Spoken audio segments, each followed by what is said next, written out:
Our assignment was to look at a current event that was impacted by social media. I looked at Hurricane Irma and an interesting event related to it spawned by social media. We've all seen the news lately. Hurricane Irma is a record-breaking storm and it has been headed straight towards Florida. According to the CNN article I read, the National Hurricane Center said it was one of the strongest Atlantic Basin hurricanes ever recorded. At 300 miles wide, it's about twice the size of the peninsula itself. 40 million people were in its path. Many have evacuated, and there are others, like my family, who are torn. Did they try and ride out the storm at their home in Clearwater Beach, or do they head for safer ground? Florida is known as a stand-your-ground state, so for many the decision to leave wasn't an easy one. Thankfully, my family headed into Orlando, with the highest wind speeds of the hurricane reaching 185 miles per hour. Their choice was definitely for the best. And thankfully, since then, the storm has slowed down and been downgraded in the last few hours. So what role did social media play? Facebook is a social media platform that we all use for a lot of things. We connect with family and friends, we share recipes, photos, and videos. It can also be used to plan events and get people together.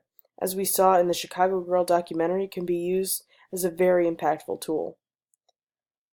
Some people do not use social media in the smartest of ways, though.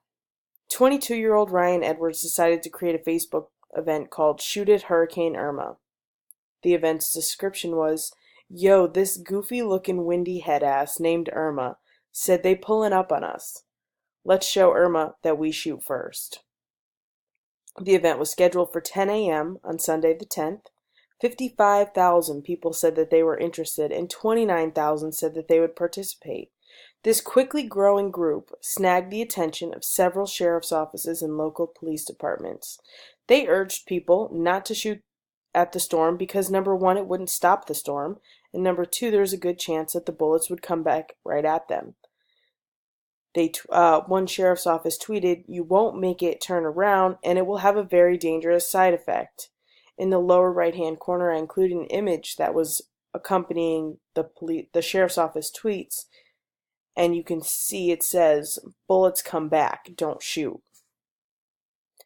Many interviewers reached out to Ryan after he created the group and it reached this viral status, and he said, "I'm amazed that anyone could see this as anything else than a joke."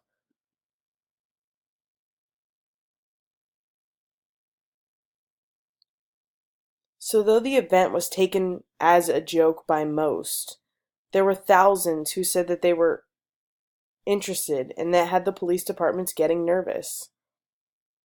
There were people who even posted pictures with their guns, ready to face the hurricane.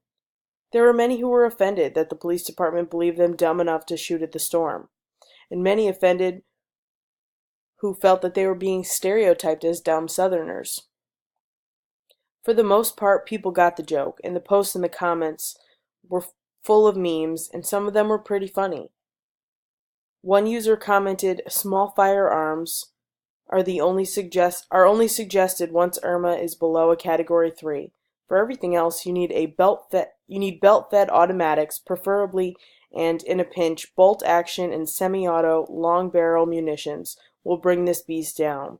By the power of the Second Amendment, this beast will bend the knee."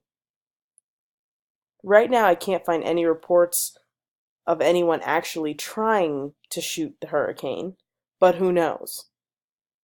The fact that the police had to take time away from their important duties to issue a statement on social media is upsetting. During a time of tragedy, where they have other concerns, they really should be worrying about the storm. So though I have not found other events for shooting at hurricanes, there were several other events that have circulated around other social media sites like Tumblr. So some of these events included a goth dance party to blow the storm away, an event for everyone to point their fans in one direction to blow the hurricane away, several beach protests, and several beach parties. Social media has influenced other questionable events in the past. There was the condom challenge, snorting a condom and pulling it out of your mouth. The cinnamon challenge, eating a teaspoonful of cinnamon in 60 seconds without fluid, which that event led to lung infections, clogged airways, and a 4-year-old actually died from attempting it. The boiling water challenge, where you pour boiling water on someone to see the reaction, even though it can cause second or third degree burns.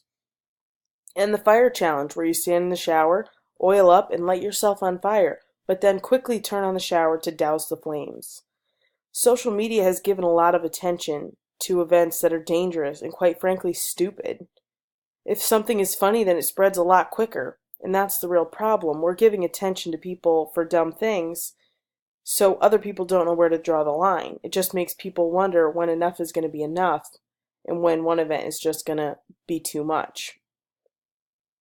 So without social media involvement, Edward probably would have just made this joke to his friends, and that would have been the end of it. It never would have spread to over 50,000 people, and the cops never would have had to issue a warning. I'm sure there's probably someone who tried it, definitely somebody who tried to shoot at the storm, just to see if the bullet really came back. And that's an unnecessary risk that was probably taken.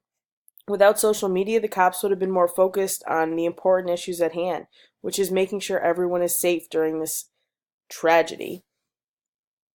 People also would have been less worried about running into stray bullets from the storm. I know there are people who took this way too seriously. There also would have been less stereotyping. The people that took this event seriously are the ones that were over the top and aggressively calling Southerners idiots and rednecks. In today's society, we need to support each other and focus on spreading more love and support than hate and cruel stereotypes.